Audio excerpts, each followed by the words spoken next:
Tem muito a ver com o tema do debate, mas tem a ver com o que a gente está falando agora.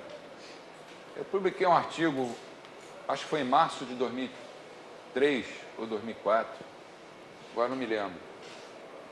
Tinha acabado de assumir o ministro da Previdência e a primeira proposta que ele fez foi aumentar a contribuição previdenciária em 3%, 1,5% para os empregados e 0,5% para os patrões. Eu escrevi um artigo chamado Ministros Sinistros, em que eu dizia que aquilo era um absurdo e começava dizendo assim: tinha razão Lord Callaghan, que foi um primeiro-ministro inglês, até do Partido Trabalhista. Ele dizia assim: só há dois tipos de ministros da área econômica, os que saem a tempo e os que saem depois do tempo. Eu começava o artigo assim e dizia que aquilo era um absurdo, que a carga já era pesada demais e tal. Aí, uns 2, 3 meses depois, bate lá em casa um sujeito da Polícia Federal com uma intimação para eu ir lá na Praça Mauá, na Polícia Federal, para responder. O cara me processou, baseado numa lei de 1967, da época dos anos de chumbo, né? Aí eles não querem saber. Na época, o jornal me deu assistência jurídica, um advogado que, por sinal, gostava de ler meus artigos, eu dei sorte, que é liberal, que é cristão como eu. Ele falou: não dá bola para isso não, deixa comigo. Aí, toda hora, chegava uma intimação, eu nunca fui na Polícia Federal. Um dia eu falei: eu estou cansado disso. A minha mulher ficava preocupada, porque Polícia Federal é um negócio que assusta, né? Aí um dia ele falou para mim, o doutor Fábio: quer ir lá? Vamos lá, vamos resolver isso logo. Aí cheguei lá, a Polícia Federal, o delegado recebeu a gente com muita amabilidade, pegou o artigo, começou a ler, e à medida que ele lia, ele não continha o riso. No final ele dava gargalhadas. E virou para mim e falou assim: olha, o senhor escreveu tudo que eu queria ter escrito. O processo foi arquivado, mas passou, na época saiu desse Ministério da Previdência, foi para o Ministro da Justiça, foi para o Palácio do Planalto. Quer dizer, porque eu escrevi um artigo, eu não ataquei a honra do sujeito. Se eu atacasse a honra, tudo bem. Eu não disse fulano de tal é ladrão. Eu jamais escreveria isso. Aí seria, né, processo penal. Agora, você imagina, e logo, alguns meses depois, eles tentaram implantar naquele ano o quê? O Conselho Nacional de Jornalismo, que ia ser um controle sobre a imprensa. E o ANSINAV, né? O ANSINAV ia controlar toda a produção de vídeos, filmes o ANSINAV vai acabar saindo. Quer dizer, você vai ter que ter tantos por cento de filmes nacionais. Não importa a qualidade. Não importa a qualidade. Isso é um tremendo retrocesso. E a tal sociedade civil organizada, que eles falam tanto que não existe, existimos nós, não está nem sabendo o perigo que está correndo. Ano passado eles tentaram implantar aquela lei também que ia calar a boca de todo mundo. Como é que chama? PNDH3. Eles saem assim, daqui a pouco eles voltam. Eles parecem um time que joga na retranca. Quando eles sentem a pressão, eles recuam, mas daqui a pouco, quando eles sentem, vamos voltar de novo, vamos tentar atacar. O Brasil vive um regime que se não é socialista na sua totalidade, ele tem muito do socialismo. E o principal motivo é a centralização de poder. O dinheiro é gerado nos municípios, vai para Brasília e só volta para os municípios onde ele foi gerado se o prefeito tiver alguma amizade em Brasília ou alguém importante que consiga. Quer dizer, cadê o princípio da subsidiariedade? Tudo é centralizado. E Brasília é uma cidade que eu acho, ter muitos amigos lá, monstruosa. Uma cidade que não foi feita para seres humanos. O meu amigo embaixador Meira Pena não concorda com isso, ele está com 94 anos, mas eu fui visitá-lo, ele mora numa casa que é uma maravilha, até eu gostaria de morar em Brasília, com um jardim que tem plantas que ele trouxe do mundo inteiro, quando ele era embaixador. A Brasília é uma cidade desumana, você anda na rua, você não vê as pessoas, aquilo foi planejado por comunistas, para morar. Quem é que vai morar em Brasília? Cupim, abelha, formiga. Não são seres humanos. Para não dizer que consumiu uma boa parcela de recursos. Quer dizer, o nosso festejado ex-presidente JK tentou abolir as leis de tempo, espaço e física, dizendo, vamos crescer 50 anos em 5. Você não pode crescer 50 anos em 5, a não ser que depois você retroceda 100 anos em 10. Qual o custo de Brasília?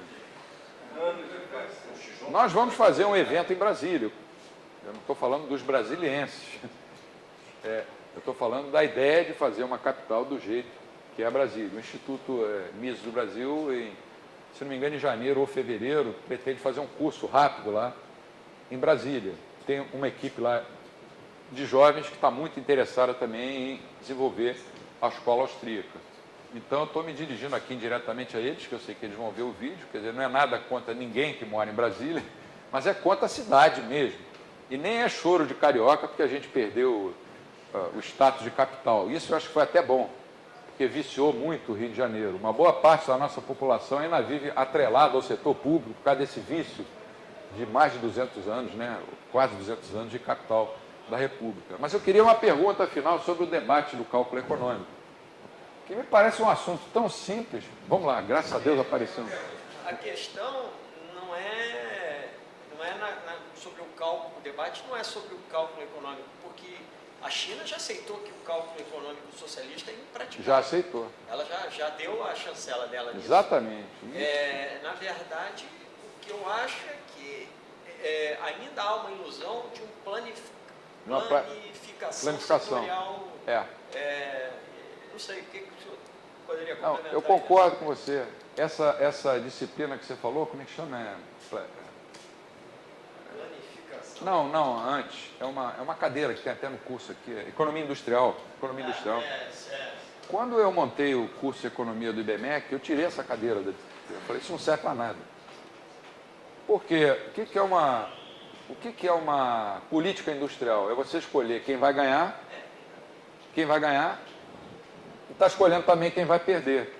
Quem é que escolhe isso? São pessoas que são santas, que só pensam no bem do país, ou são pessoas que vão ganhar com isso? Né?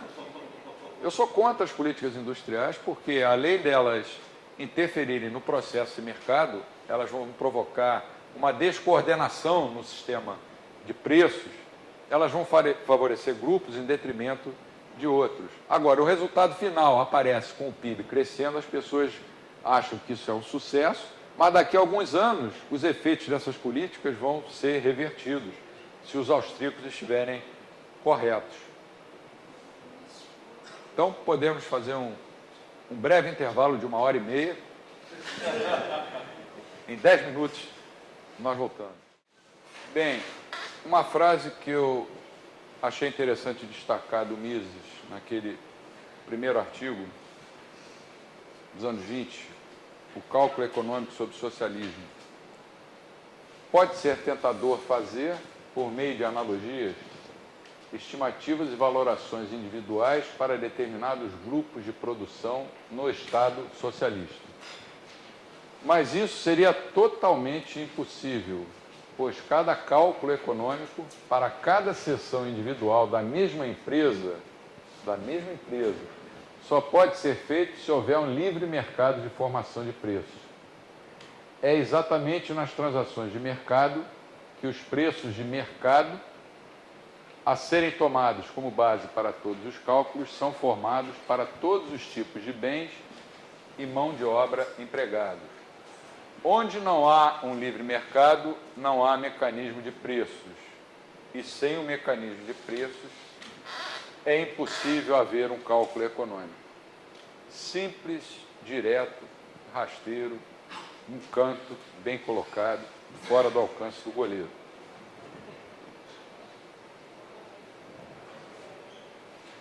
A ideia de que o conceito de solução competitiva de Oscar Lange tenha conseguido refutar esse argumento de Mises é, entre tantos outros, um dos mitos mais difundidos da HPE, que é a História do Pensamento Econômico. Se você pegar um livro de história de pensamento econômico,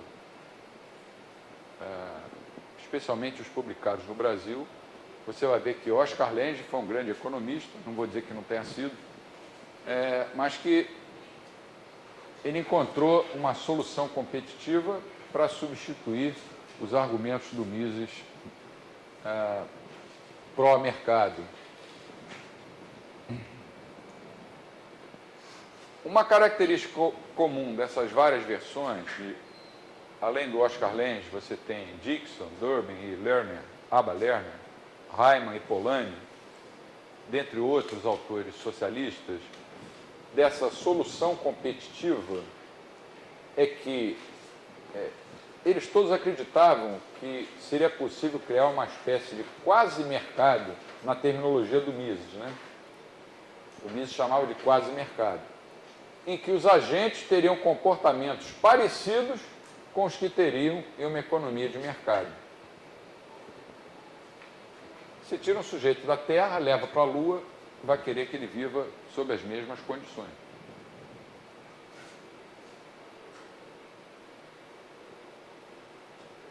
Então eles queriam criar um mercado, um conceito de mercado artificial.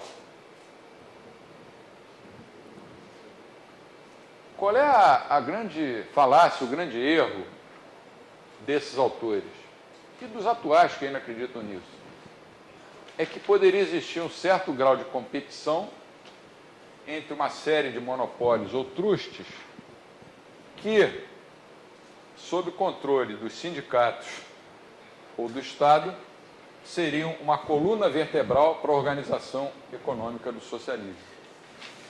Vocês já ouviram falar nisso várias vezes em vários países, inclusive no nosso, né?